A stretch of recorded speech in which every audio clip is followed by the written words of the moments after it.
Hello everyone, welcome to GATE Wallah. So I hope आप लोग सब अच्छे से होंगे। चलिए, तो जो गेट 2023 के लिए जो आपके पास क्रैश कोर्स चल रहा है, राइट। तो ये जो आपके पास सेशन है हीट ट्रांसफर सब्जेक्ट का, आपके पास फर्स्ट सेशन होने वाला है। और आज का जो सेशन है, आज के सेशन में हम इंट्रोडक्शन वाला पार्ट ही देखने वाले हैं। इंट्रोडक्शन बोलने का मतलब ये है, थोड़ा सा हम सिलेबस को देखेंगे कि सिलेबस में आपके पास क्या क्या चीज़ें हैं, राइट। और साथ में आपके पास ये भी चीज़ें देखेंगे कि आपके पास कहाँ से, किस पार्ट से आपके पास ज़्यादातर क्वेश्चन आपसे पूछा जाता है, राइट। तो आज जो सेशन होने वाला है, ये जो सेशन है ये आपके पास इंट्रोडक्शन ही रहने वाला है आज का जो सेशन है, ठीक है। तो सबसे पहले तो मैं सिलेबस के बारे में यहाँ पे आप लोगों को कुछ ब्रीफ दे देता हूँ सिलेबस के बारे में। सब्जेक्ट जो हीट ट्रांसफर है उसके सिलेबस में आपके पास क्या क्या चीजें हैं, राइट। सिलेबस में आपको क्या क्या चीजें देखनी है। तो सबसे पहले अगर हम समझे सिलेबस को, अगर हम समझे या फिर हम कैसे कवर करने वाले हैं, वो भी चीजें मैं आपको बता देता हूं। तो सबसे पहले हम बेसिक्स वाला पार्ट जो है वो देखेंगे, राइट। बेसिक्स वाला पार्ट अगर बोला जाए तो आपके पास जैसे हीट ट्रांसफर की बात करें तो heat transfer is govern by which law, right. इसके अलावा जब हम basic mode of heat transfer की बात करते हैं तो basic mode of heat transfer में आपके पास हो गया conduction, convection, radiation, right. And every mode of heat transfer is govern by some law, right. तो बेसिक में यही चीजें हम कवर करने वाले हैं कि अगर हम कंडक्शन हीट ट्रांसफर की बात करें तो that is govern by the Fourier law of heat conduction, है ना। कन्वेक्शन की बात करें तो govern by the Newton's law of cooling. Radiation की बात करें तो स्टीफेंस बोल्ट्जमैन लॉ। तो स्टार्टिंग में हम बेसिक चीजें कवर करने वाले हैं, या फिर आप ऐसा बोल सकते हो कि जो भी मोड ऑफ हीट ट्रांसफर है उसका हम लोग एक ओवरव्यू लेने वाले हैं, राइट। तो वैसे ही हम लोग अपना जो ये क्रैश कोर्स है उसको हम लोग वैसे ही आगे बढ़ाने वाले हैं। तो सबसे पहले जो हम लोग कवर करेंगे basics, right. Basics of heat transfer, I can say basics of heat transfer, ठीक है। मैं फिर से बोल रहा हूं, बेसिक्स ऑफ हीट ट्रांसफर, एक ओवरव्यू देखेंगे कंडक्शन, कन्वेक्शन, रेडिएशन का। Heat transfer is govern by which law, ठीक है। तो इस तरीके की जो बातें हैं वो हम लोग करने वाले हैं बेसिक्स में, ठीक। चलिए, अब आपके पास अगर हम सेकेंड पार्ट पे आए, है ना, सेकेंड पार्ट पे आए अगर हमारे सिलेबस के, तो सेकेंड पार्ट में हम लोग कवर करेंगे conduction heat transfer. Conduction heat transfer, conduction heat transfer, ठीक। अब अगर मैं कंडक्शन हीट ट्रांसफर की बात करूं तो कंडक्शन हीट ट्रांसफर में आपके पास दो पार्ट आप बोल सकते हो। कंडक्शन हीट ट्रांसफर के दो पार्ट है, राइट। या फिर मैं बोल सकता हूं कि कंडक्शन हीट ट्रांसफर को मैं दो तरीके से कैटेगराइज कर रहा हूं। एक आपके पास है स्टडी स्टेट कंडक्शन और सेकंड आपके पास है अनस्टडी स्टेट कंडक्शन, ठीक है। आपके पास फर्स्ट जो पार्ट रहने वाला है steady state conduction, steady state conduction, and second जो पार्ट रहेगा unsteady state conduction. Unsteady state conduction, unsteady state conduction, ठीक है। अब यहां पे एक चीज और आप समझिएगा, जब भी हम कंडक्शन हीट ट्रांसफर पढ़ते हैं या कंडक्शन हीट ट्रांसफर हम जब स्टार्ट करेंगे तो कंडक्शन हीट ट्रांसफर में हमें तीन टाइप के प्रॉब्लम्स देखने को मिलते हैं, ठीक है ना। तीन टाइप के प्रॉब्लम्स हमको देखने को मिलते हैं। पहला आपके पास जो प्रॉब्लम रहेगा वो प्लेन वॉल या स्लैब से रिलेटेड प्रॉब्लम देखने को मिलता है। दूसरा जो प्रॉब्लम है वो आपके पास सिलेंडर, ठीक है, सॉलिड सिलेंडर, हॉलो सिलेंडर, उससे रिलेटेड आपको प्रॉब्लम देखने को मिलता है। और तीसरा आपके पास स्फीयर से रिलेटेड प्रॉब्लम देखने को मिलता है। सॉलिड स्फीयर हो सकता है या फिर हॉलो स्फीयर हो सकता है। तो जो कंडक्शन हीट ट्रांसफर है, कंडक्शन हीट ट्रांसफर में आपको तीन वैरायटी के प्रॉब्लम देखने को मिलते हैं। एक प्लेन वॉल से रिलेटेड प्रॉब्लम, दूसरा आपके पास सिलेंडर से रिलेटेड प्रॉब्लम, और तीसरा आपके पास जो मिलता है वो है स्फीयर से रिलेटेड प्रॉब्लम, ठीक। अब आपके पास यहां पे एक चीज समझिएगा, ठीक है। जैसे अगर मेरे को फॉर एग्जांपल प्लेन वॉल से रिलेटेड प्रॉब्लम को सॉल्व करना है तो उसके लिए मुझे जनरल हीट कंडक्शन इक्वेशन की जरूरत पड़ेगी, है ना। और जनरल हीट कंडक्शन इक्वेशन हम लोग देखेंगे कार्टेशियन कोऑर्डिनेट सिस्टम में, क्योंकि प्लेन वॉल का जो प्रॉब्लम है उसको कार्टेशियन कोऑर्डिनेट सिस्टम से बड़ी आसानी से बनाया जा सकता है, ठीक। वैसे ही जब हम सिलेंडर के प्रॉब्लम्स में आएंगे तो सिलेंडर के प्रॉब्लम्स में आपको सिलेंड्रिकल कोऑर्डिनेट सिस्टम में जनरल हीट कंडक्शन इक्वेशन को समझना होगा। और वैसे ही जब हम स्फीयर के प्रॉब्लम्स में आएंगे तो वहां पे आपके पास स्फेरिकल कोऑर्डिनेट सिस्टम में आपको जनरल हीट कंडक्शन इक्वेशन को समझना पड़ेगा, राइट। तो अगर मैं कंडक्शन हीट ट्रांसफर पढ़ रहा हूं तो आप एक चीज और यहां पे समझ लीजिए कि कंडक्शन हीट ट्रांसफर में, ठीक है, कंडक्शन हीट ट्रांसफर में हमें तीन वैरायटी के प्रॉब्लम्स देखने को मिलेंगे। ठीक है, हमें तीन वैरायटी के प्रॉब्लम्स देखने को मिलेंगे। पहला मैंने बोला प्लेन वॉल या फिर स्लैब से रिलेटेड प्रॉब्लम, प्लेन वॉल या फिर स्लैब से रिलेटेड प्रॉब्लम। ठीक। सेकंड जो आपको देखने को मिलेगा, सेकंड, ठीक, मैंने बोला हॉलो सिलेंडर हो गया, सॉलिड सिलेंडर हो गया, है ना, हॉलो सिलेंडर, हॉलो सिलेंडर, या फिर आपके पास सॉलिड सिलेंडर हो गया, सॉलिड सिलेंडर, है ना, या फिर आप पाइप बोल सकते हो, ट्यूब बोल सकते हो। ठीक है। तो सेकेंड वैरायटी ऑफ प्रॉब्लम जो आपको मिलता है हॉलो सिलेंडर या फिर सॉलिड सिलेंडर से रिलेटेड प्रॉब्लम। एंड जो थर्ड वैरायटी आपको मिलेगा वो है आपके पास हॉलो स्फीयर या फिर हॉलो स्फीयर, हॉलो स्फीयर और सॉलिड स्फीयर से रिलेटेड प्रॉब्लम, सॉलिड स्फीयर, है ना भाई। ठीक है। अब देखो, अगर आपके पास प्लेन वॉल का जो प्रॉब्लम है, प्लेन वॉल के प्रॉब्लम को सॉल्व करने के लिए आपको पढ़ना पड़ेगा general heat conduction equation in Cartesian coordinate system. किस कोऑर्डिनेट सिस्टम में? Cartesian coordinate system. अभी मैं सिर्फ और सिर्फ आपको सिलेबस का एक ओवरव्यू दे रहा हूं, है ना, सो डोंट बी पैनिक, घबराने की जरूरत नहीं है। अभी सिर्फ और सिर्फ आपको मैं सिलेबस का एक ओवरव्यू दे रहा हूं, ठीक है। सो कार्टेशियन कोऑर्डिनेट सिस्टम, ठीक। हॉलो सिलेंडर या फिर आपके पास सॉलिड सिलेंडर से रिलेटेड प्रॉब्लम को सॉल्व करना है तो इसके लिए आपको सिलेंड्रिकल कोऑर्डिनेट सिस्टम में, सिलेंड्रिकल कोऑर्डिनेट सिस्टम में जनरल हीट कंडक्शन इक्वेशन को समझना पड़ेगा, ठीक। और अगर आपके पास हॉलो स्फीयर या फिर आपके पास सॉलिड स्फीयर से रिलेटेड प्रॉब्लम है तब आपको स्फेरिकल कोऑर्डिनेट सिस्टम में जनरल हीट कंडक्शन इक्वेशन को समझना पड़ेगा। Spherical coordinate system, spherical coordinate system, ठीक है। तो जो हीट कंडक्शन इक्वेशन आप पढ़ेंगे, जो जनरल हीट कंडक्शन इक्वेशन पढ़ेंगे, कार्टेशियन कोऑर्डिनेट सिस्टम में भी पढ़ना है, सिलेंड्रिकल कोऑर्डिनेट सिस्टम में भी पढ़ना है और आपके पास स्फेरिकल कोऑर्डिनेट सिस्टम में भी आपको पढ़ना है, ठीक है।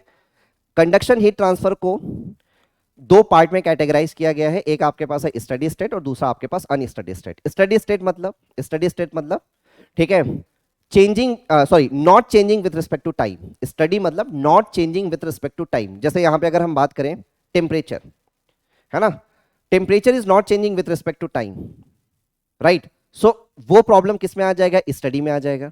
और अगर आपके पास मान लीजिए जो टेम्परेचर है वो टाइम के रिस्पेक्ट में चेंज हो रहा है तो वो आपके पास किस कैटेगरी का प्रॉब्लम बनेगा? Unsteady state conduction heat transfer का प्रॉब्लम बनेगा, ठीक है। तो जो अनस्टडी स्टेट जो है, अनस्टडी स्टेट कंडक्शन, इसी को और बोला जाता है ट्रांजिएंट, है ना। ट्रांजिएंट अलग चीज नहीं है भाई, unsteady state conduction heat transfer को ही बोला जाता है transient, transient conduction heat transfer, transient conduction heat transfer, ठीक है। और जब हम ट्रांजिएंट कंडक्शन हीट ट्रांसफर या unsteady state conduction heat transfer जब हम पढ़ेंगे, राइट, तो वहां पे हम तीन मेथड्स पढ़ेंगे, ठीक है। कौन कौन से तीन मेथड्स पढ़ेंगे? ठीक है, वहां पे हम तीन मेथड्स पढ़ेंगे। कौन कौन से तीन मेथड्स पढ़ेंगे? तो यहां पे मैं जस्ट एक ओवरव्यू आपको दे देता हूं। तीन मेथड्स हम लोग पढ़ेंगे, ठीक। फर्स्ट मेथड जो पढ़ेंगे, लंप्ड पैरामीटर एनालिसिस मेथड, इसी को बोला जाता है lumped capacitance method, lumped parameter analysis method, ठीक है। सेकंड, सेकंड आपके पास Heisler chart method, Heisler chart method, and third आपके पास होगा एरर फंक्शन मेथड। थर्ड आपके पास होगा error function method, error function method. ठीक है, ये तीन मेथड्स हम पढ़ेंगे जब हम ट्रांजिएंट पढ़ेंगे, जब हम ट्रांजिएंट कंडक्शन हीट ट्रांसफर पढ़ेंगे तो। ठीक है, तो ये बात हो गई कंडक्शन में। कंडक्शन में आपको steady state conduction heat transfer पढ़ना है, unsteady state conduction heat transfer पढ़ना है, दोनों पढ़ना है आपको। ठीक है, चलिए इसके अलावा अगर हम थर्ड टॉपिक पे आए, थर्ड टॉपिक, थर्ड टॉपिक, उसके बाद जो हम कवर करेंगे, हम कवर करने वाले क्रिटिकल रेडियस ऑफ इंसुलेशन का कॉन्सेप्ट। ठीक है, क्रिटिकल रेडियस ऑफ इंसुलेशन का concept, critical radius of insulation, critical radius of insulation, critical radius of insulation का कॉन्सेप्ट। अब ये कॉन्सेप्ट क्या है, जब हम इस टॉपिक पे आएंगे तो सारी चीजों को डिस्कस करेंगे, है ना, क्रिटिकल रेडियस ऑफ इंसुलेशन का टॉपिक। उसके बाद जो हम लोग कवर करेंगे, फोर्थ टॉपिक जो हम लोग कवर करेंगे दैट इज फीन्स, है ना, फीन्स, इसी को आप बोल सकते हो extended surfaces, extended surfaces, extended surfaces. ठीक है, फीन्स क्या होता है, फीन्स की जरूरत हमें क्यों पड़ती है, क्या आपके पास मैकेनिज्म है, ठीक है, क्यों हम फीन्स यूज करते हैं, ठीक, वो सारी चीजें हम लोग डिस्कस करेंगे।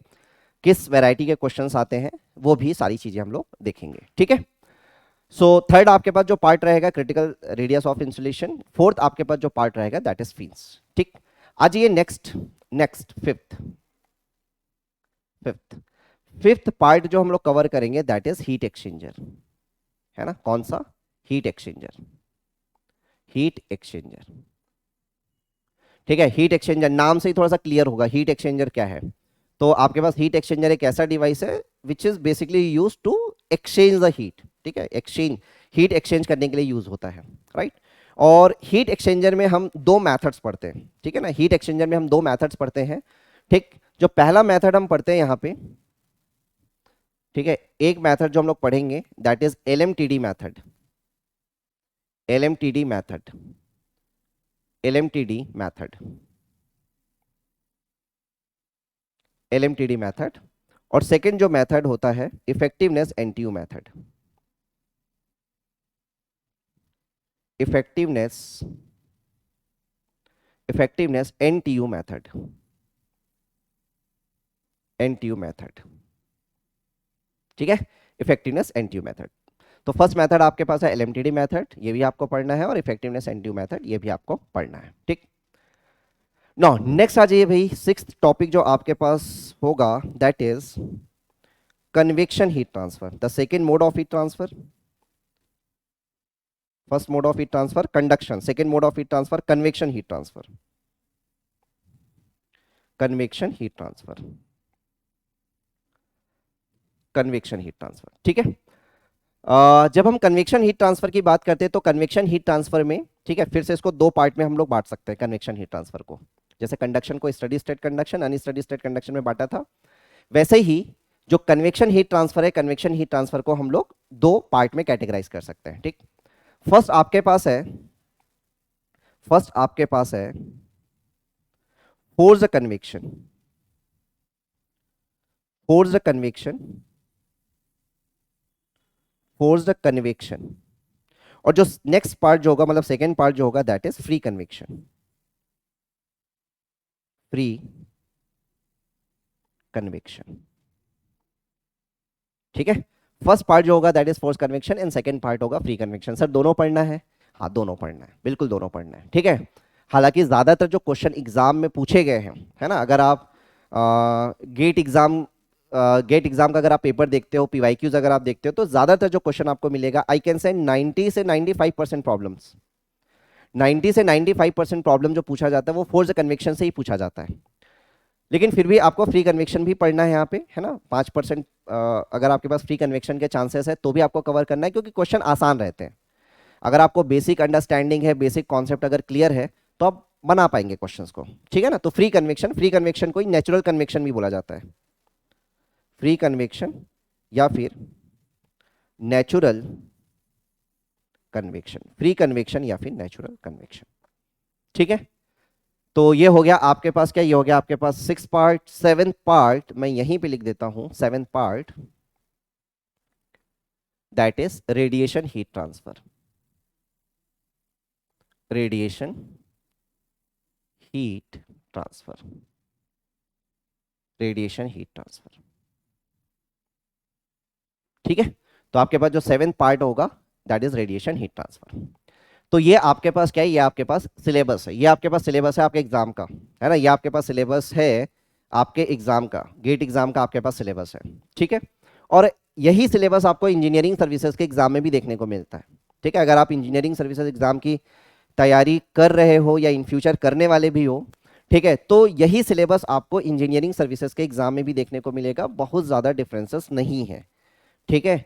एक टॉपिक आपके पास है जो कि गेट में नहीं पूछा जाता है बट इंजीनियरिंग सर्विसेज में आता है, वो है बॉइलिंग एंड कंडेंसेशन, ठीक है। गेट में नहीं है ये टॉपिक, इंजीनियरिंग सर्विसेज में भी बहुत ज्यादा नहीं आता है वो टॉपिक, है ना, इसलिए बॉइलिंग एंड कंडेंसेशन को पढ़ाया भी नहीं जाता है, ठीक है। लेकिन हाँ, गेट के सिलेबस में तो है ही नहीं, गेट के सिलेबस में बिल्कुल नहीं है ये।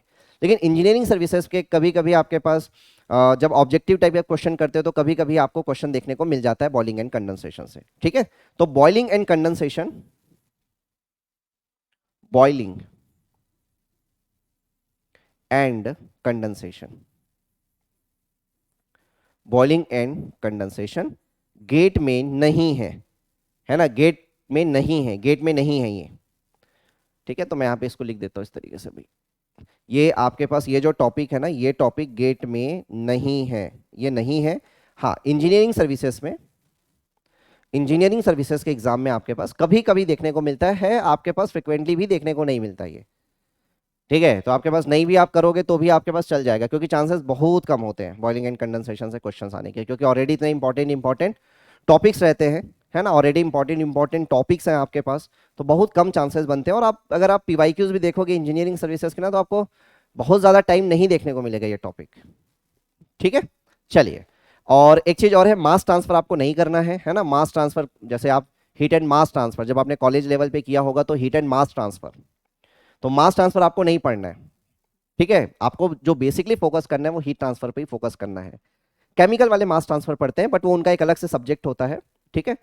मैकेनिकल वालों को मास ट्रांसफर कवर नहीं करना है यहाँ पे, जब मैं आपको हीट ट्रांसफर के पॉइंट ऑफ व्यू से चीजें बता रहा हूँ तो यहाँ पे हमें मास ट्रांसफर नहीं कवर करना है। कभी कभी कुछ नंबर्स को लेके कभी कभी कुछ आ जाता है मैथ द कॉलम के फॉर्म में, है ना, जैसे शेरवुड नंबर हो गया, लेविस नंबर हो गया, तो कभी कभी आपके पास जो मास ट्रांसफर में कुछ डायमेंशनलेस नंबर्स यूज होते हैं, मास ट्रांसफर में कुछ डायमेंशनलेस नंबर्स यूज होते हैं, सो कभी कभी आपके पास मैथ द कॉलम के फॉर्म में देखने को मिल जाते हैं वो नंबर्स, ठीक है, बहुत ज्यादा नहीं आता है, ठीक।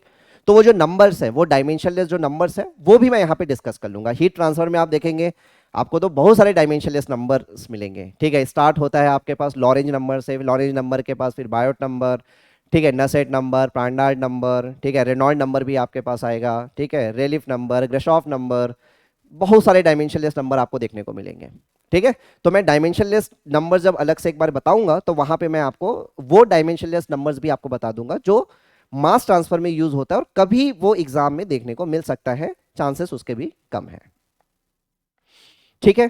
ठीक, चलिए इतनी बातें आपको क्लियर हो गई होगी, ठीक है। तो बॉइलिंग एंड कंडेंसेशन आपको नहीं पढ़ना है, और यहाँ पे जो भी चीजें मैं कवर करने वाला हूँ वो गेट 2023 को ध्यान में रखते हुए कवर करने वाला हूँ, ठीक है। तो कहीं ना कहीं आपके पास मुझे जहाँ पे लगता है जहाँ पे डेरिवेशन बिल्कुल भी इंपॉर्टेंट नहीं है वहाँ पे कोई डेरिवेशन नहीं करने वाले, क्योंकि एनीवेज ये आपके पास क्रैश कोर्स है। लेकिन जहाँ पे हमें लगता है कि कुछ चीज़ें इंपॉर्टेंट है, कुछ बेसिक समझना जरूरी है, क्योंकि हीट ट्रांसफर में अभी पिछले कुछ सालों से इवन आपके पास लास्ट ईयर का पेपर भी अगर आप देखोगे तो लास्ट ईयर का क्वेश्चन भी अगर आप देखोगे या उसके पहले साल का भी क्वेश्चन देखोगे, है ना, लास्ट ये 3 साल के अगर क्वेश्चन देखोगे तो ऐसा नहीं है क्वेश्चन स्ट्रेट फॉरवर्ड आए हैं, है ना। अगर आपको चीजों की अंडरस्टैंडिंग है, कोई फॉर्मूला कैसे आता है, अगर उसकी अंडरस्टैंडिंग है तो आप उन क्वेश्चंस को बना पाओगे। और सिंपली आप एकदम से फॉर्मूला अगर रट के गए हो, है ना, तो कई सारे क्वेश्चंस ऐसे होंगे जो आपसे नहीं बनेंगे। तो आपको बेसिक अंडरस्टैंडिंग होनी चाहिए कि कौन सा फॉर्मूला या कौन सा मैथमेटिकल एक्सप्रेशन कैसे आया है, ये अंडरस्टैंडिंग आपको डेवलप करनी पड़ेगी। तो ये सब्जेक्ट है ना, ये सब्जेक्ट आपके पास एक तरीके से आप बोल सकते हो मैथमेटिकल अप्रोच है ना, ये जो सब्जेक्ट है ये सब्जेक्ट आपके पास, ठीक है, इसमें आपके पास मैथमेटिकल अप्रोच आपको ज्यादा देखने को मिलेगा, है ना, डिफरेंशिएशन, इंटीग्रेशन, इस टाइप की चीजें आपको देखने को मिलेगी। बट ऐसा भी नहीं है कि बहुत ज्यादा मतलब एकदम हैवी टाइप का, मतलब डिफिकल्ट टाइप का इंटीग्रेशन या डिफरेंशिएशन, वैसा नहीं, आसान ही आपको मिलेगा। ठीक। अच्छा, एक चीज और मैं बता देता हूँ, जैसे आप जब कॉलेज लेवल पे है ना, कुछ बच्चे जैसे 6 सेमेस्टर में होंगे, जो अभी आप गेट 2023 देने वाले हो, तो कॉलेज में भी आप ये सब्जेक्ट को पढ़ रहे होंगे, कॉलेज लेवल पे भी आपके पास हीट ट्रांसफर होगा।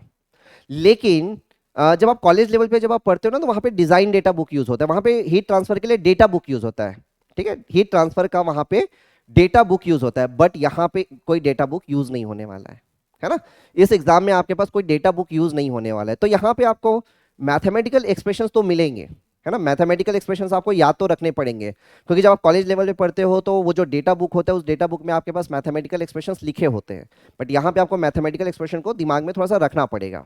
तो इसके लिए आपको शॉर्ट नोट्स बनाना तो बहुत जरूरी है ना, आपके पास हीट ट्रांसफर सब्जेक्ट आप पढ़ रहे हैं तो आपको शॉर्ट नोट्स बनाना एकदम मस्ट है, ठीक है, क्योंकि आपको नंबर ऑफ मैथमेटिकल एक्सप्रेशन देखने को मिलेंगे, ठीक है, चीज़ों को बार बार रिवाइज करेंगे तब वो आपके दिमाग में रहेगा, ठीक है। अगर आप ये सोचेंगे ठीक है आज तो मेरे को सारी चीज़ें समझ में आ रही है ना, और उसके बाद फिर ठीक है एक हफ्ते के बाद आप नहीं, एक हफ्ते तक आपने नहीं पढ़ा तो आप चीज़ों को भूल जाओगे, क्योंकि मैथमेटिकल एक्सप्रेशंस हैं, मैथमेटिकल एक्सप्रेशंस आपको याद रखने हैं। मैं तो आपको बताऊंगा यहाँ पे याद रखने का तरीका, मैं तो डेफिनेटली यहाँ पे आपको बताऊंगा कि कैसे चीज़ों को आप याद रख सकते हो, लेकिन रिवाइज तो आपको ही करना पड़ेगा ना, और वो रिवाइज पॉसिबल है, वो रिवीजन पॉसिबल है शॉर्ट नोट्स के थ्रू, तो शॉर्ट नोट्स तो आपको बनाना पड़ेगा, ठीक है। चलिए अब थोड़ा सा ना मैं आपको अगर आप बुक्स की बात करेंगे, हालांकि अभी आपके पास बहुत ज़्यादा बुक पढ़ने का टाइम नहीं है, तो मैं तो आपको यही सजेस्ट करूंगा कि आप, है ना, सेशन को प्रॉपरली आप अटेंड करिए, ठीक है, रेगुलर बेसिस पे आप सेशन को अटेंड करिए, जो डीपीपीज मिलेंगी वो डीपीपीज लगाइए, इसके अलावा आपको कुछ और करने की जरूरत नहीं है, अगर आप गेट 2023 को टारगेट कर रहे हैं तो, ठीक है। जितने दिन भी ये चलेगा, है ना, जितने दिन भी आपके पास हीट ट्रांसफर का सेशन चलेगा, आप इतना सेशन अटेंड कर लो, उसके बाद आप डायरेक्टली एग्जाम, मतलब आप उसको फिर उसका ना तो आपको कोई बुक देखने की जरूरत है ना कुछ चीज देखने की जरूरत है, समझ रहे हैं मैं क्या बोल रहा हूँ। गेट 2023 के लिए अगर आप टारगेट कर रहे हो, ठीक है, ये जो क्रैश कोर्स चल रहा है प्रॉपर एक प्लानिंग के तहत स्टार्ट किया गया है, प्रॉपर सारी चीजों को प्लान किया गया है कि कब किस टॉपिक को कितना टाइम देना है, तो डेफिनेटली यहाँ पे एक टाइम कंस्ट्रेंट है, टाइम कंस्ट्रेंट है यहाँ पे, लेकिन वो जो टाइम कंस्ट्रेंट है उस टाइम कंस्ट्रेंट को, टाइम कंस्ट्रेंट के होते हुए भी क्रैश कोर्स को इतने अच्छे तरीके से प्लान किया गया है कि आप यहां से गेट 2023 के लिए हीट ट्रांसफर अगर प्रिपेयर कर रहे हैं तो आप यहीं से करिए, आपको कुछ और चीज देखने की जरूरत नहीं है, ना कोई बुक्स फॉलो करने की जरूरत है, ठीक है, ना किसी और चीज को करने की जरूरत है, बस आप रेगुलर बेसिस पे क्लासेस को अटेंड करिए, जो भी आपको डीपीपीज मिलेंगे उनको प्रॉपर आप लगाइए, ठीक है। फिर भी किसी को अगर कोई बच्चा हो सकता है कि कोई सेकेंड ईयर वाला बच्चा होगा, अगर लग रहा है उसको कि नहीं सर मैं तो कर लेता हूँ, मेरे पास टाइम है, ठीक है, चलो मैं क्रैश कोर्स कर लेता हूँ, ठीक है, मेरे पास टाइम है, तो मैं उन बच्चों के लिए थोड़ा सा बुक के बारे में बता दूं, ठीक है।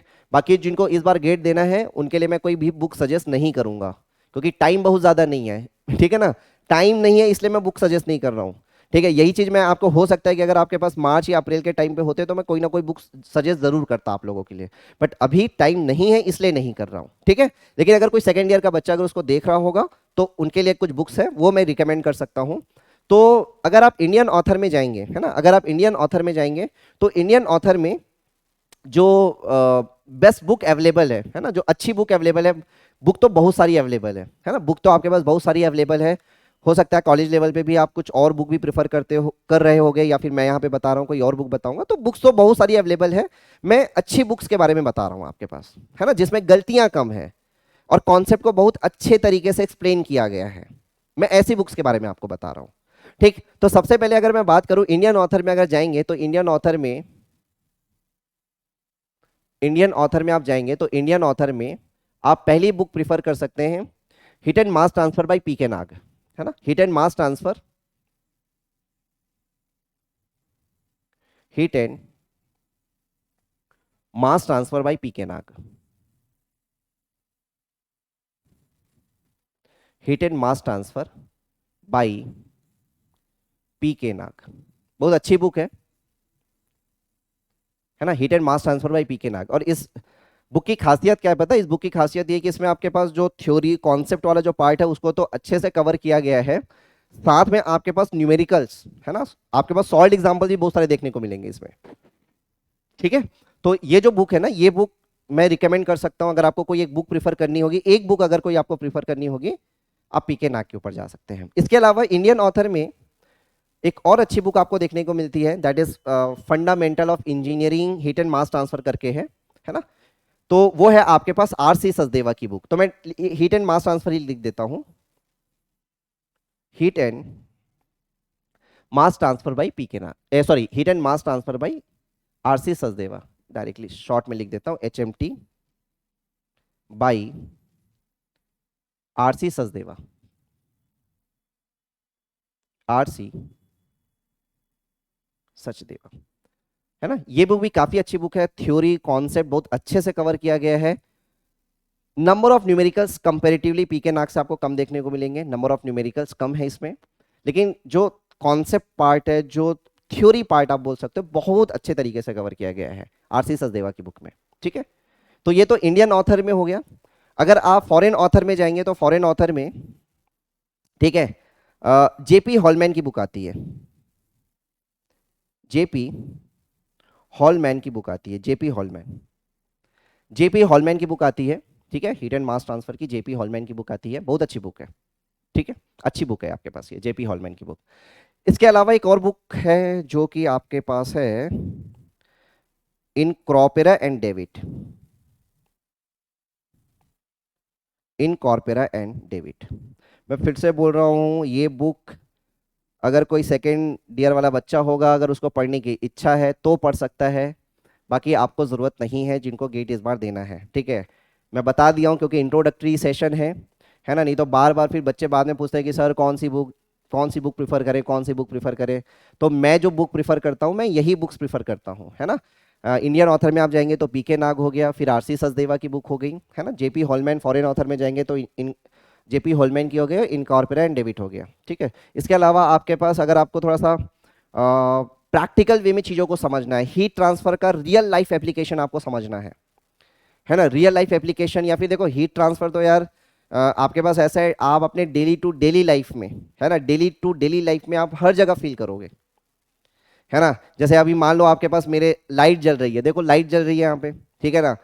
जो लाइट जो एनर्जी, लाइट की जो एनर्जी है वो मेरे तक आ रही है, समझ रहे हो। तो आप डेली टू डेली लाइफ में आप क्या करोगे, डेली टू डेली लाइफ में आप हीट एनर्जी को आप फील करते हो, हीट ट्रांसफर सब्जेक्ट को आप फील करते हो डेली टू डेली लाइफ में। तो आपके पास एक अच्छी बुक है, आपके पास अगर प्रैक्टिकल वे में चीज़ों को थोड़ा सा एप्लीकेशन के पॉइंट ऑफ व्यू से अगर आप पढ़ना चाहते हैं, तो आपके पास सेंजल की बुक आती है, हीट ट्रांसफर बाय यूनिसन सेंजल करके बुक है। ठीक है, वो बहुत अच्छी बुक है, उसमें प्रैक्टिकल वे में, मतलब हमारी डेली टू डेली लाइफ में जो चीज़ें हम लोग, जैसे for example, just take an example, जैसे हम बात करें, मान लो जैसे आलू है ना, जैसे आलू है, आलू को अगर हम उबाल रहे हैं, आलू को हम जब उबाल रहे हैं, ठीक है, तो आलू को जब आप उबाल रहे हैं तो उसके सरफेस का टेम्परेचर, है ना, उसके सरफेस का टेम्परेचर हो गया, और उसके आपके पास जैसे जैसे आप अंदर जाते जाएंगे, ठीक है, तो टेम्परेचर जो होगा वो टेम्परेचर में क्या आता जाएगा, डिफरेंस आता जाएगा।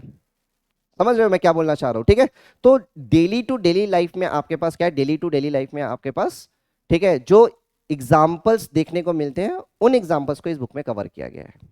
ठीक है, तो ये बुक आप चाहो तो प्रेफर कर सकते हो, यूनिस एंड संजल की बुक है, ये बुक आप देख सकते हो। ठीक है, चलिए, तो ये तो कुछ मैंने आपको बुक्स के बारे में थोड़ा बहुत बता दिया।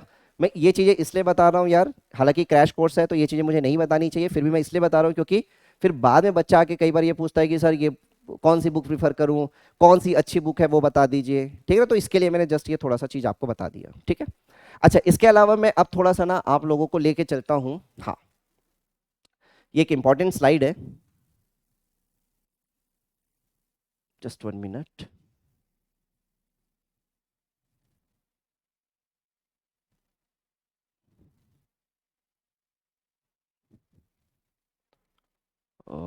ये स्लाइड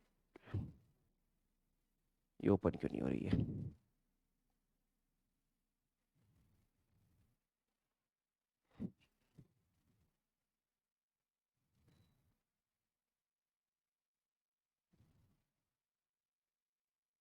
ओके, हाँ, ये स्लाइड है। ठीक है, ये आपके पास स्लाइड है। तो इसमें आपके पास 2017 से आपके पास 2022 तक, 2017 से 2022 तक आपके पास हीट ट्रांसफर में जो अभी मैंने आपको टॉपिक्स बताए हैं, जो भी आपके पास मैंने टॉपिक्स बताए हैं, उन टॉपिक, वो जो आपके पास मैंने टॉपिक्स आप लोगों के साथ जो अभी डिस्कशन किया है, सिलेबस का एक ओवरव्यू दिया है, तो कौन से टॉपिक से कितने क्वेश्चन अभी तक पूछे हुए हैं परसेंटेज में, ठीक है, 2017 से 2022 तक, सो दैट एक रफ आइडिया आपको भी हो जाए कि हाँ ये टॉपिक है, इन टॉपिक से किस टाइप के क्वेश्चंस, मतलब सॉरी, इसका वेटेज कितना है, तो इसका थोड़ा सा आपको आइडिया हो जाए, है ना। तो ये जो आपके पास स्लाइड है, वो स्लाइड बेसिकली आपको ये फील देने के लिए कि हाँ जो आपके पास जो भी टॉपिक हम लोगों ने डिस्कशन किया, तो कौन से टॉपिक का वेटेज कितना है उसके लिए आपके पास। जैसे जस्ट टेक एन एग्जांपल, अगर मैं कंडक्शन की बात करता हूं, तो कंडक्शन से मैं ये जो डेटा है ना, ये डेटा कब से कब है, इसको आप थोड़ा सा ध्यान में रखिएगा। 2017 से 2022 तक का ये डेटा है आपके पास। तो 2017 से 2022 तक कंडक्शन से 23.1%, मतलब कंडक्शन से जो क्वेश्चंस आए हैं, ठीक है, 23% के आसपास क्वेश्चन आए हैं, 23%, 23.1%। अगर आपको नहीं दिख रहा होगा तो मैं यहाँ पे लिख देता हूँ, 23.1% कंडक्शन टॉपिक से। फीन्स टॉपिक से आपको बहुत कम क्वेश्चन देखने को मिलेंगे, इसीलिए मैं फीन्स टॉपिक ऐसा है कि जब भी आपके पास क्वेश्चन आता है तो आपके पास आसान क्वेश्चन ही देखने को मिलता है, ठीक है, कम क्वेश्चन भी आते हैं और आसान क्वेश्चन भी आते हैं। कई बार बच्चा क्या होता है, फीस वाले टॉपिक को कवर नहीं करता, उसके कारण से वो क्वेश्चन उससे नहीं बनता है, अगर वो पढ़ेगा तो डेफिनेटली बनेगा एग्जाम में, ठीक है। तो फीस का जो वेटेज है वो कम ही है, लेकिन हाँ ऐसा नहीं है कि आपके पास क्वेश्चन नहीं आते हैं, आते हैं क्वेश्चन, ठीक है, और क्वेश्चन आसान आते हैं, मतलब ऐसा कोई क्वेश्चन आप नहीं पाओगे यहां से पढ़ने के बाद जो आपसे नहीं बनेगा, सब क्वेश्चन आप बना लोगे, ठीक। उसके बाद आ जाते हैं आपके पास, मैंने बताया था कंडक्शन। कंडक्शन को अपन ने दो पार्ट में कैटेगराइज किया था, steady state conduction and the unsteady state conduction. तो यहाँ पे ये जो डेटा आप देख रहे हो ना 23.1%, ये स्टडी स्टेट कंडक्शन का डेटा है, ठीक है। अब अनस्टडी स्टेट कंडक्शन की बात करूं तो अनस्टडी स्टेट कंडक्शन में आपके पास 9.6% के आसपास, ठीक है, ये 2017 से 2022 तक का data. Heat exchanger 19.2%, heat exchanger का भी हीट एक्सचेंजर के क्वेश्चन भी आपको फ्रिक्वेंटली देखने को मिल जाते हैं, ठीक है। उसके बाद आ जाइए आपके पास free and forced convection, free and forced convection. So free and forced convection जो है, ठीक है, 19% के आसपास, ठीक। और उसके बाद रेडिएशन, रेडिएशन का आपके पास है 25%। तो पिछले कुछ सालों में रेडिएशन के बहुत सारे क्वेश्चन आपको देखने को मिले हैं, ठीक है। तो ये आपके पास एक कहीं ना कहीं आपके पास एक वेटेज, ठीक है ना, एक वेटेज आपको मैंने बताने के लिए ये स्लाइड यूज किया है, ठीक है। तो आई होप आप लोगों को कोई भी डाउट नहीं होगा, ठीक है, आई होप आपको कोई भी डाउट नहीं होगा। चलिए अब थोड़ा सा हम लोग, ठीक है, जो मैंने आप लोगों को जो यहाँ पे सिलेबस थोड़ा सा जो डिस्कशन किया था, उसके सबसे पहले वाले पार्ट पे चलेंगे, basics, basics of heat transfer, ठीक है, ये सिलेबस को आप नोट कर लीजिएगा, basics of heat transfer, basics of heat transfer. तो सबसे पहले अगर मैं आपसे ये बोलूं, देखिए सबसे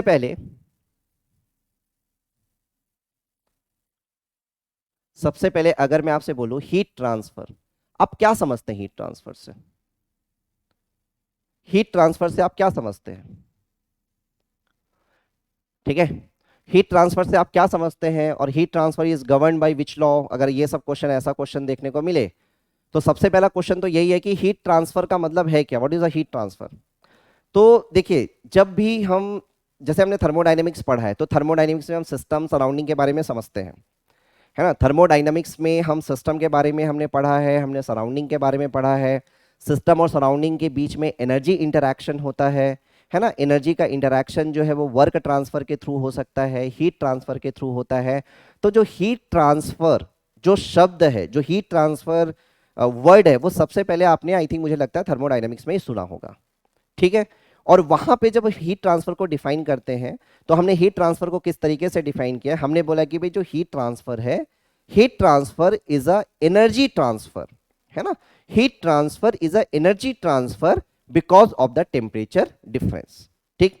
टेम्परेचर डिफरेंस के कारण से, टेम्परेचर डिफरेंस के कारण से जो एनर्जी का जो ट्रांसफर होता है सिस्टम और सराउंडिंग के बीच में, that is a heat transfer. यही आपने थर्मोडायनेमिक्स में जब हीट ट्रांसफर पहली बार सुना होगा तो इसी तरीके से आपने डिफाइन भी किया होगा, और बिल्कुल यही डेफिनेशन यहां पे भी है। So heat transfer is basically energy transfer, heat transfer, heat transfer, heat transfer is a energy transfer, heat transfer is a energy transfer, just 1 minute, heat transfer is a energy transfer, energy transfer, energy transfer due to temperature difference, due to temperature difference. ठीक है, सो temperature difference के कारण से, temperature difference के कारण से जो energy का जो ट्रांसफर होता है, एनर्जी का जो इंटरैक्शन होता है सिस्टम सराउंडिंग के बीच में, that is a heat transfer, right. और इसके अलावा और भी किसी तरीके का जो एनर्जी इंटरैक्शन आपको देखने को मिलता है ना, टेम्परेचर डिफरेंस से जो एनर्जी का इंटरैक्शन हो रहा है, एनर्जी का जो ट्रांसफर हो रहा है, उसके अलावा कोई और भी एनर्जी का इंटरैक्शन देखने को मिलता है, उसको हम लोग बोलते हैं वर्क ट्रांसफर। ठीक है, ये डिफरेंस आपने थर्मोडायनेमिक्स जब आप पढ़े होंगे तब आपने ये समझा होगा कि what is a heat transfer and what is a work transfer. So work transfer is a energy interaction. ठीक है, वर्क ट्रांसफर आपके पास एनर्जी इंटरैक्शन है, हीट ट्रांसफर भी एनर्जी इंटरैक्शन है, लेकिन हीट ट्रांसफर के लिए हमने बोला था this is the energy interaction, energy transfer due to temperature difference. And apart from this, इसके अलावा किसी और तरीके का अगर आपको एनर्जी इंटरैक्शन देखने को मिलता है तो वो आपके पास क्या होता है, वो आपके पास होता है वर्क ट्रांसफर। ठीक है, क्लियर यहां तक? ठीक। अच्छा, अब यहां पे एक चीज और यहां पे थोड़ा समझने की कोशिश करते हैं। ठीक है, heat transfer is governed by which law of thermodynamics. तो जब हम थर्मोडायनेमिक्स पढ़ते हैं तो थर्मोडायनेमिक्स में हम जीरोथ लॉ ऑफ थर्मोडायनेमिक्स के बारे में बात करते हैं, फर्स्ट लॉ ऑफ थर्मोडायनेमिक्स के बारे में बात करते हैं, सेकेंड लॉ ऑफ थर्मोडायनेमिक्स पढ़ते हैं, थर्ड लॉ ऑफ थर्मोडायनेमिक्स पढ़ते हैं, है ना। तो अगर हम हीट ट्रांसफर की बात करें तो heat transfer is governed bye which law, तो इसका आंसर आप देने की कोशिश करिएगा। ठीक है, देखो, अगर आप मान लीजिए आपके पास क्या है, मान लीजिए आपके पास एक ब्लॉक है, just take an example, there is a block, और ये जो ब्लॉक है, इस ब्लॉक का टेम्परेचर 90 डिग्री सेल्सियस है। ठीक है, ये ब्लॉक है, इस ब्लॉक का टेम्परेचर 90 डिग्री सेल्सियस है, और एम्बिएंट जो है एम्बिएंट का टेम्परेचर मान लो 30 डिग्री सेल्सियस है ना। एम्बिएंट का टेम्परेचर आपके पास मान लीजिए 30 डिग्री सेल्सियस है। अब मैं क्या करूंगा, अब आपके पास ये जो ब्लॉक है ना, इस ब्लॉक का टेम्परेचर 90 डिग्री सेल्सियस है, इसको मैंने क्या कर दिया, एम्बिएंट में क्या कर दिया, एम्बिएंट में डंप कर दिया, एम्बिएंट में मैंने इसको फेंक दिया। क्या लगता है आपके पास? ठीक है, थोड़ा सा कॉमन सेंस लगाइए, क्या लगता है आपके पास कुछ टाइम के बाद, आपको ऐसा लगेगा कुछ टाइम के बाद, ठीक है, जो ब्लॉक का जो टेम्परेचर है, ब्लॉक का टेम्परेचर आपके पास 30 डिग्री सेल्सियस के आसपास आ जाएगा। ठीक है, मतलब कुछ टाइम के बाद ये जो ब्लॉक है, ये ब्लॉक थर्मल इक्विलिब्रियम में आ जाएगा एम्बिएंट के साथ। ठीक है, अब भाई थर्मल इक्विलिब्रियम में कैसे आया होगा, तो थोड़ा सोचिए क्या हुआ होगा यहाँ पे क्या हुआ होगा, क्योंकि देखिए ये जो ब्लॉक है, इस ब्लॉक का टेम्परेचर 90 डिग्री सेल्सियस है। ठीक है, इसके पास हाई एनर्जी है, एम्बिएंट का टेम्परेचर 30 डिग्री सेल्सियस है, इसके पास लो एनर्जी है। तो अब आपके पास इस ब्लॉक का टेम्परेचर क्या हो रहा है, इस ब्लॉक का टेम्परेचर कम हो रहा है, मतलब आप देखेंगे कि इस ब्लॉक से एनर्जी कहां जा रही है, इस ब्लॉक से एनर्जी एम्बिएंट में जा रही है। तो एनर्जी का क्या हो रहा है, एनर्जी का फ्लो हो रहा है, और एनर्जी का जो फ्लो हो रहा है वो किसके कारण से हो रहा है, ड्यू टू टेम्परेचर डिफरेंस। ठीक है, एम्बिएंट का टेम्परेचर और ब्लॉक के टेम्परेचर में क्या था, डिफरेंस है, उसी के कारण से ब्लॉक की एनर्जी कहां जा रही है, एम्बिएंट में। तो this is the energy transfer due to temperature difference, और टेम्परेचर डिफरेंस के कारण से एनर्जी का ट्रांसफर हो रहा है, आप इसको क्या बोलेंगे, इसको आप बोलेंगे हीट ट्रांसफर। तो अब यहां से एक चीज तो समझ में आ चुका है कि भाई यहां पे जो हीट ट्रांसफर भी हो रहा है, वो हीट ट्रांसफर एक हाई एनर्जी या हाई टेम्परेचर बॉडी से लो टेम्परेचर बॉडी की तरफ हो रहा है ना। हीट ट्रांसफर जो होता है वो कहां से कहां होता है, हाई टेम्परेचर बॉडी से लो टेम्परेचर बॉडी में नेचुरली होगा। नंबर ऑफ एग्जांपल्स, आप बताओ, आपके पास मान लीजिए आप चाय आपके पास रखी है, गर्म चाय रखी है, ऑटोमेटिकली ठंडी होगी। तो चाय, गर्म चाय की एनर्जी ज्यादा है, और उसकी एनर्जी निकल के कहां जा रही है, एम्बिएंट में जा रही है। ठीक है, अगर आपके पास मान लीजिए, जस्ट टेक एन एग्जांपल, आपके पास कोई हॉट एक बॉल है, ठीक है, कोई एक हॉट बॉल है, एम्बिएंट में आप फेंक देंगे तो आपके पास नेचुरली क्या होगा, ठंडा होगा। Getting my point? तो यहां पे आप समझे कि जो हीट एनर्जी का जो फ्लो है वो हाई टेम्परेचर बॉडी से लो टेम्परेचर बॉडी की तरफ हो रहा है। ठीक है, मतलब यहां पे हीट ट्रांसफर का जो डायरेक्शन है वो डिसाइड है, हीट ट्रांसफर का जो डायरेक्शन है वो पता है कि हाई एनर्जी से लो एनर्जी की तरफ नेचुरली होने वाला है। ठीक है, अब आप एक चीज मुझे बताइए कि थर्मोडायनेमिक्स में कौन सा ऐसा लॉ है जो डायरेक्शन के बारे में कमेंट करता है? ऐसा कौन सा लॉ है जो डायरेक्शन के बारे में कमेंट करता है? क्या जीरोथ लॉ ऑफ थर्मोडायनेमिक्स करता है? नहीं सर। क्या फर्स्ट लॉ ऑफ थर्मोडायनेमिक्स करता है? नहीं sir. First law of thermodynamics is a law of conservation of energy, जो कि प्रोसेस के डायरेक्शन के बारे में कमेंट नहीं करता है। The first law of thermodynamics process के डायरेक्शन के बारे में कमेंट नहीं करता है। On the basis of the first law of thermodynamics आप ये नहीं बता सकते कि ये जो प्रोसेस है ये इस डायरेक्शन से, अगर मान लीजिए आपके पास ए बी है तो ए से बी होगा या बी से ए होगा, ये आप नहीं बता सकते on the basis of the first law of thermodynamics. तो डायरेक्शन के बारे में जो कमेंट करता है वो कौन कमेंट करता है? डायरेक्शन के बारे में कमेंट करता है second law of thermodynamics, right?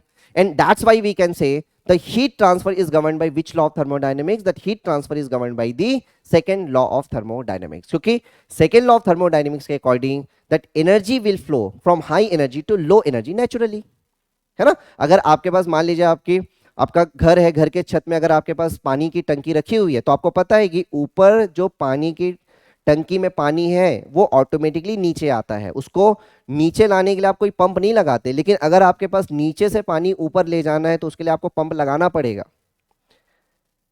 बात समझ में आ रहा है? तो हाई एनर्जी से लो एनर्जी फ्लो ऑटोमेटिकली होगा, लेकिन अगर लो एनर्जी से हाई एनर्जी करवाना है तो आपको एक्सटर्नल एजेंट की जरूरत पड़ेगी। चाय अगर ठंडी हो गई है तो उसको गैस में चढ़ाना पड़ेगा, तब वो जाके गर्म होगी, लेकिन गर्म चाय ऑटोमेटिकली ठंडी हो जाएगी।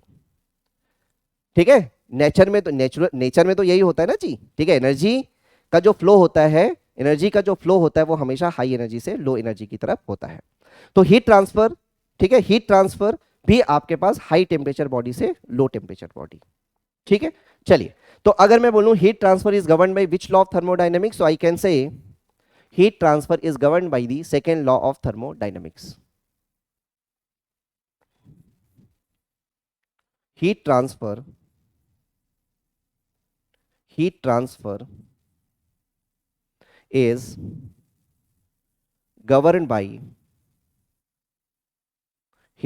is governed by second law of thermodynamics. Second law of thermodynamics.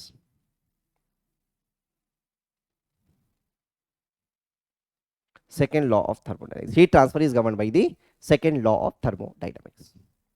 ठीक है? चलिए, अब थोड़ा सा ये चीज भी आप समझ लीजिए, है ना? हालांकि गेट एग्जाम में ये नहीं पूछेगा, फिर भी जब सब्जेक्ट को स्टार्ट किए हैं तो थोड़ा सा इसको समझना जरूरी है कि थर्मोडायनेमिक्स सब्जेक्ट में, ध्यान से सुनिएगा, थर्मोडायनेमिक्स सब्जेक्ट में मैंने अभी थोड़ी देर पहले भी यही चीज आप लोगों को बताया कि थर्मोडायनेमिक्स सब्जेक्ट में ऑलरेडी हम हीट ट्रांसफर के बारे में सुना है, हीट ट्रांसफर के बारे में हमने पढ़ा है, वहां पे भी हमने हीट ट्रांसफर कैलकुलेट किया है। ऐसा नहीं कि वहां पे हीट ट्रांसफर हमने कैलकुलेट नहीं किया है हमने हीट ट्रांसफर।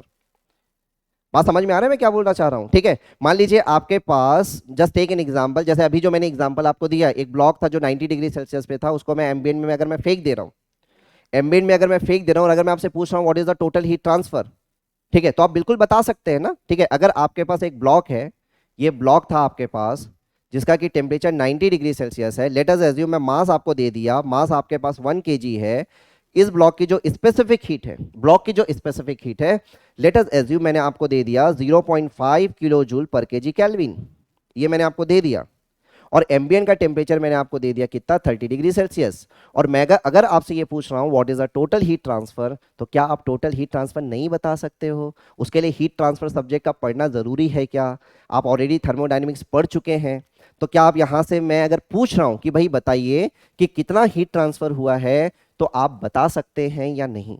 तो आंसर है हाँ भाई, बिल्कुल बता सकते हैं सर, कि ये जो ब्लॉक है, इस ब्लॉक से जो हीट एनर्जी का जो ट्रांसफर हो रहा है, उसके कारण से इस ब्लॉक की इंटरनल एनर्जी क्या होगी, डिक्रीज होगी। ब्लॉक की जो इंटरनल एनर्जी है वो क्या होगी, डिक्रीज होगी, और ब्लॉक की इंटरनल एनर्जी जितनी डिक्रीज होगी उतना ही हीट ट्रांसफर होगा, है ना? तो सिंपली आई कैन से कि जो रेट ऑफ हीट ट्रांसफर है, the rate of heat transfer है, that is equal to change in internal energy of the block. इसके लिए हमें कौन सा हीट ट्रांसफर सब्जेक्ट की बहुत ज्यादा जरूरत पड़ गई है? ये तो हम बेसिक थर्मोडायनेमिक्स पढ़ रहे हैं कि हीट ट्रांसफर जो है वो किसके इक्वल होगा, चेंज इन इंटरनल एनर्जी के इक्वल होगा, और चेंज इन इंटरनल एनर्जी तो ये हो जाएगा m इंटू सी into temperature change. Mass given है यार 1, स्पेसिफिक हीट गिवन है 0.5, टेम्परेचर डिफरेंस पता है आपको 90 - 30, ये हो गया आपके पास 60। बात समझ में आ रहा है? तो क्या यहां से हम टोटल हीट ट्रांसफर निकाल लिए? हाँ निकाल लिए सर, बिल्कुल निकाल लिए। तो ऐसा क्या खास है इस सब्जेक्ट में कि हमको एक अलग से पढ़ना पड़ रहा है? ऐसा क्या खास है हीट ट्रांसफर सब्जेक्ट में? ऐसा क्या खास है, मतलब ऐसा क्या डिफरेंस है जो हम थर्मोडायनेमिक्स में नहीं कवर किए हैं, ठीक है, और यहाँ पे हमें पढ़ना है? ऐसा क्या डिफरेंस है?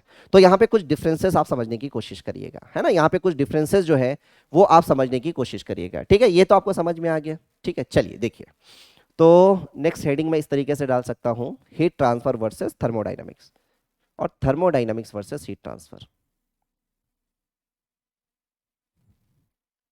ठीक है। Thermo dynamics versus heat transfer, versus heat transfer, thermodynamics versus heat transfer. चलिए देखिए भाई क्या डिफरेंस है ना, क्या डिफरेंस है थर्मोडायनामिक्स और हीट ट्रांसफर सब्जेक्ट में। इसको एक बहुत एक सिंपल एग्जांपल से समझते हैं, है ना, एग्जांपल से समझते हैं, ठीक है। एग्जांपल के लिए मैं एक काम करता हूं, मैं लेने वाला हूं यहां पे एक गरम चाय की प्याली, ठीक है। यहां पे मैं लेने वाला हूं एक गरम चाय की प्याली। तो ये हो गया हमारे पास, देखिए,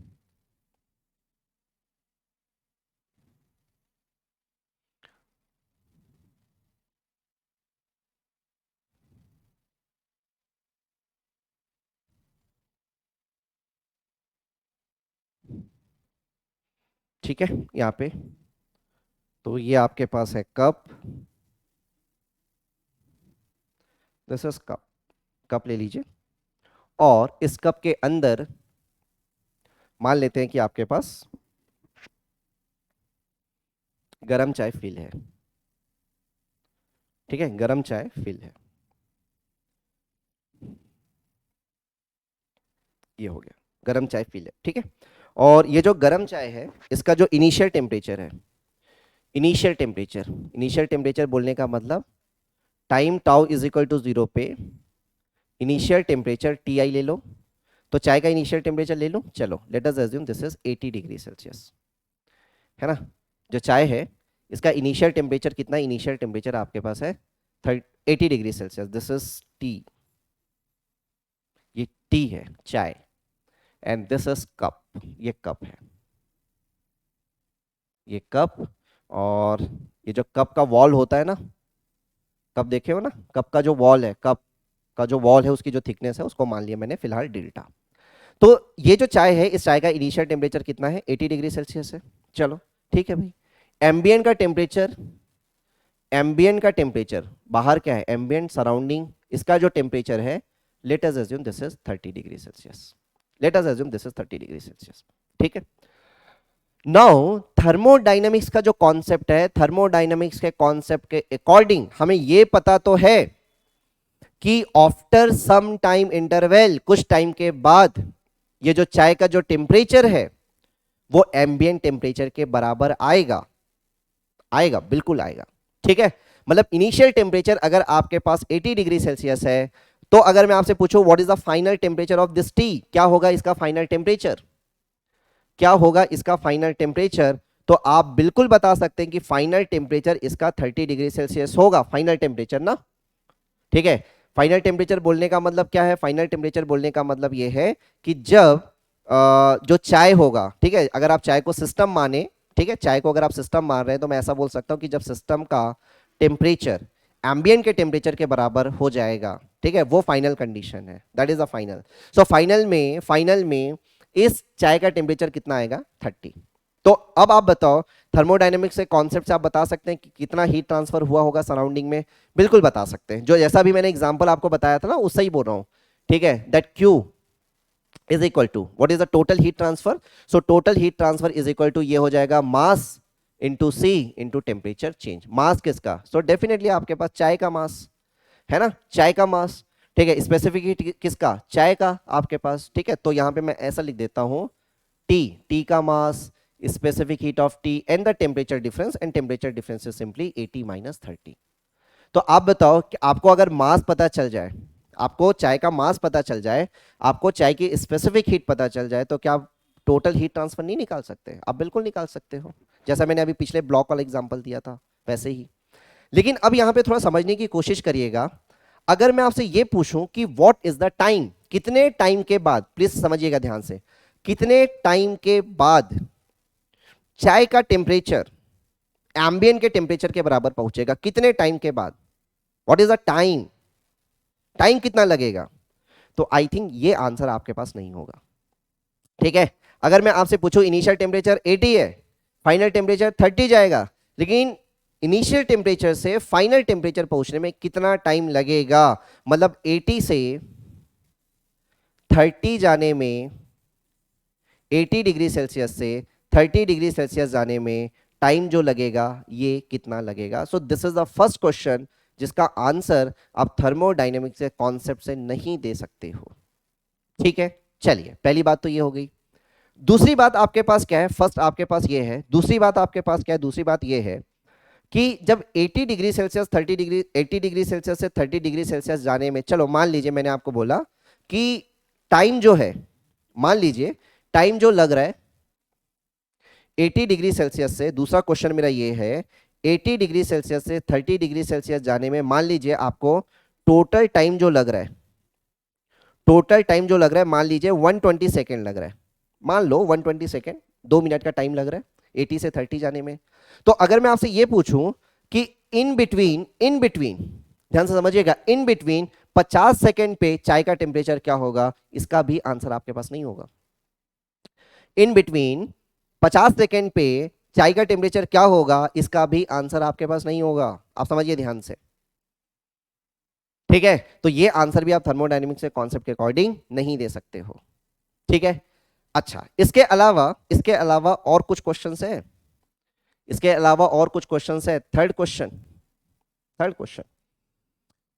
हमें ये तो पता है कि भाई 80 डिग्री सेल्सियस से 30 डिग्री सेल्सियस जब गया तो टोटल हीट ट्रांसफर कितना हो रहा है, ये तो हमें पता है। टोटल हीट ट्रांसफर कितना होगा वो थर्मोडायनेमिक्स के कॉन्सेप्ट के हिसाब से हमको पता है।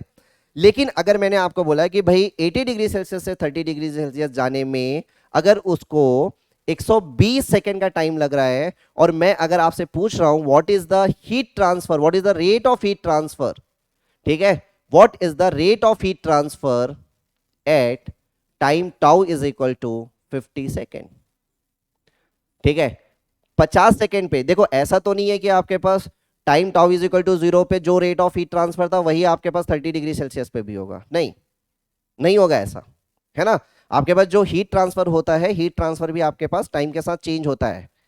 इसीलिए तो जब हम हीट ट्रांसफर सब्जेक्ट पढ़ते हैं तो यहाँ पे हम, है ना, इंस्टैंटेनियस हीट ट्रांसफर के बारे में भी बात करेंगे। हर एक इंस्टेंट में हीट ट्रांसफर अलग अलग होता है, हर एक इंस्टेंट पे हीट ट्रांसफर अलग अलग होता है। तो थर्मोडायनेमिक के कॉन्सेप्ट से हम टोटल हीट ट्रांसफर तो निकाल सकते हैं, लेकिन हम एक पर्टिकुलर इंस्टेंट पे हीट ट्रांसफर अगर हमसे पूछा जाए तो हम नहीं निकाल पाएंगे। तो that is again a difference जो हमें थर्मोडायनेमिक्स और हीट ट्रांसफर में, ठीक है, आप डिफरेंस को समझिए कि थर्मोडायनेमिक्स से कुछ क्वेश्चंस के आंसर्स, कुछ क्वेश्चंस ऐसे हैं जिनके आंसर हम थर्मोडायनेमिक्स पढ़ चुके हैं फिर भी हम उन क्वेश्चंस के आंसर नहीं दे सकते हैं। Getting my point? इसके अलावा अगर मैं आपको ये पूछूं, चलो आपसे अगर मैं ये पूछूं कि आपने बोला टाइम के साथ, देखिए भाई मैंने आपसे बोला फोर्थ, मैंने आपको बोला कि टेम्परेचर जो है, टेम्परेचर टाइम के साथ चेंज तो हो रहा है, ये बात तो अब पक्का पता है कि टेम्परेचर जो है वो टाइम के साथ, टाइम का फंक्शन है।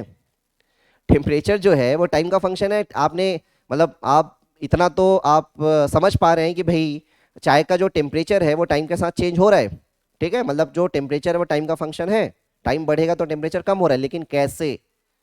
कैसे? लिनियरली, लॉगरिथमिकली, हाइपरबोलिकली, एक्सपोनेंशियली, कैसे कैसे कम होगा, कैसे डिक्रीज होगा? ठीक है, बता पाएंगे? ठीक है, पढ़ लिया ना हम लोगों ने, थर्मोडायनेमिक्स कवर कर लिया है, स्टार्टिंग में हम कवर करते हैं, लेकिन क्या इसके इनके आंसर्स कर पाएंगे? क्या है आपका आंसर? नहीं कर पाएंगे। ठीक है, अच्छा और चीजें आपको देखनी है, चलो ठीक है, एक और चीज दिखाता हूं मैं आपको। ठीक है, तो टेम्परेचर टाइम का फंक्शन तो है, लेकिन कैसे? है ना, टेम्परेचर टाइम का फंक्शन तो है, लेकिन कैसा फंक्शन है? कैसा फंक्शन है? ठीक है, कैसा फंक्शन है, ध्यान से समझिएगा, कैसा फंक्शन है। तो कैसा फंक्शन है, इस क्वेश्चन का जो आंसर है वो भी हमको देना पड़ेगा, वो हीट ट्रांसफर से हम दे पाएंगे। ठीक, चलो इसके अलावा देखिए, अब देखो थोड़ा सा ना यहां पे फोकस करना, थोड़ा सा आप यहां पे फोकस करना, यहां पे ये जो कप है ना, इस पोर्शन पे फोकस करिएगा, इस पोर्शन पे फोकस करिएगा, इस पोर्शन पे फोकस करिएगा, ठीक है।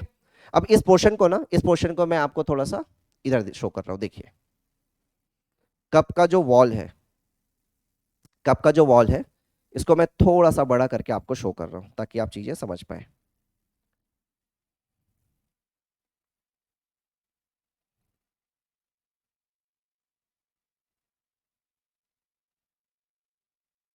चलिए,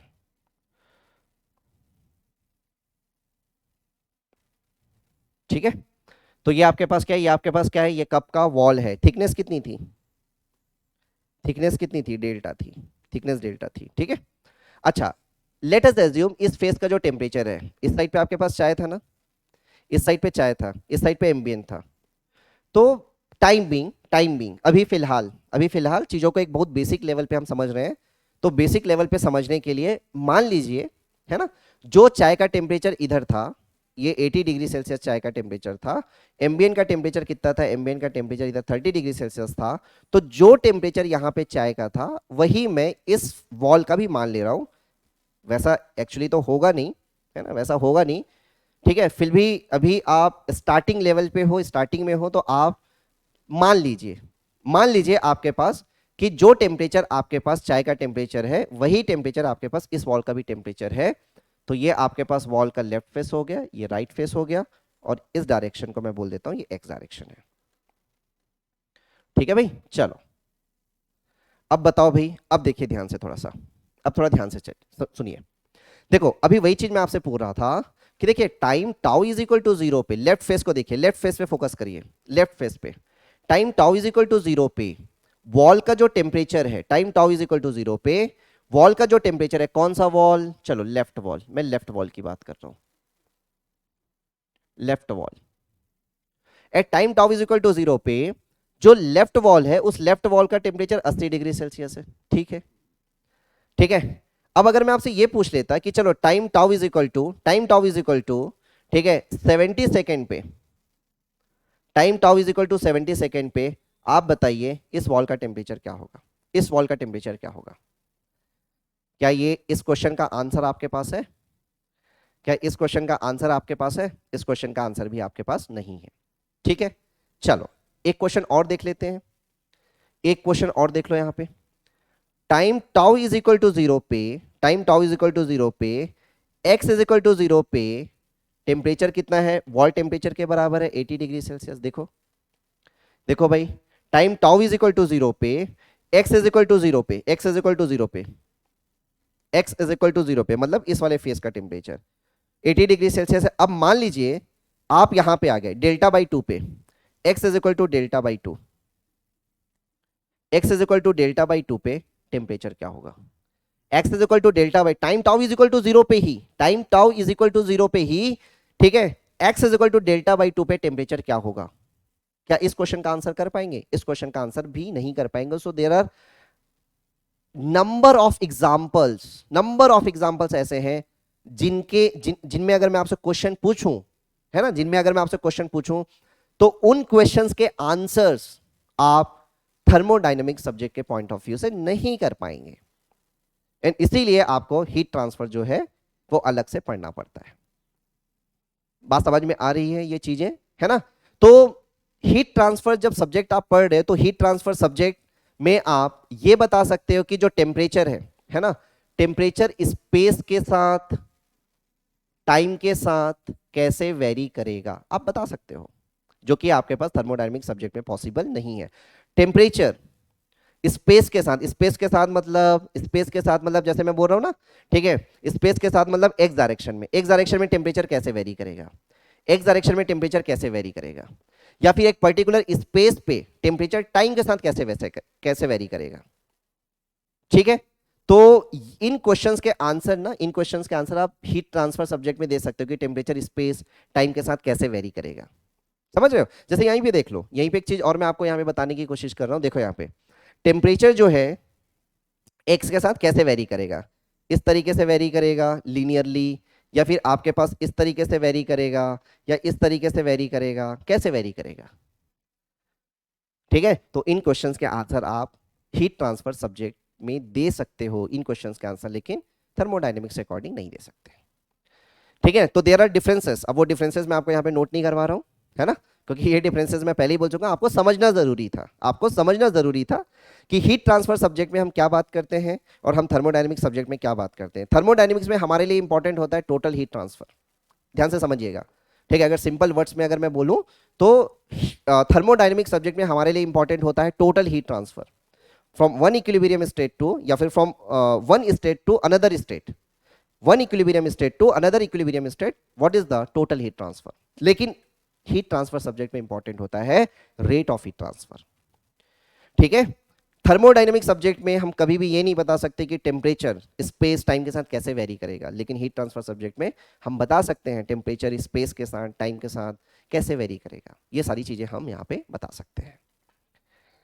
ठीक है, तो ये आपके पास आज का जो सेशन है एक इंट्रोडक्शन सेशन था, है ना। कल से हम लोग फिर मोड ऑफ हीट ट्रांसफर के बारे में बात करेंगे। ठीक है, थोड़ा सा बेसिक समझेंगे मोड ऑफ हीट ट्रांसफर का। ठीक है, और उसके बाद फिर एक शानदार तरीके से जर्नी जो है वो स्टार्ट होगी, है ना। मैं फिर से बोल रहा हूँ, क्लास पे प्रॉपर फोकस करिए। अगर आपने नहीं पढ़ा हीट ट्रांसफर, आपको कहीं और पढ़ने की जरूरत नहीं है। अगर आपने हीट ट्रांसफर सब्जेक्ट अभी तक नहीं पढ़ा है ना, बस क्रैश कोर्स को अच्छे से फॉलो करिए। ये जो क्रैश कोर्स है ना, ये क्रैश कोर्स का जो डिजाइन है, क्रैश कोर्स को इसी तरीके से प्लान किया गया है कि टाइम कंस्टेंट रहे। टाइम कंस्टेंट है हमारे पास भी टाइम कंस्टेंट है, आपके पास तो है ही, हमारे पास भी टाइम कंस्टेंट है। और वो जो आपके पास गिवन टाइम है, उस गिवन टाइम में, ठीक है, बेहतरीन से बेहतरीन चीजें आपको प्रोवाइड करना है। ठीक है, तो अभी तक आपने नहीं पढ़ा होगा हीट ट्रांसफर सब्जेक्ट, तो आप बिल्कुल ये जो क्रैश कोर्स है, इस क्रैश कोर्स का बेनिफिट ले सकते हैं। ठीक है, डीपीपीज मिलेंगे, उनको प्रॉपर अच्छे तरीके से सॉल्व करिए। ठीक है, चलिए, तो आज का जो सेशन है, आज के सेशन में इतना ही। ठीक है, बाकी की जो चीज़ें होंगी वो हम लोग देखेंगे नेक्स्ट सेशन में, है ना। बाकी की चीज़ें हम लोग देखेंगे नेक्स्ट सेशन में। सो तब तक के लिए bye bye, take care and have a good day. तो अपना ध्यान रखिएगा। ठीक है, चलिए, so thank you so much guys, bye bye, take care.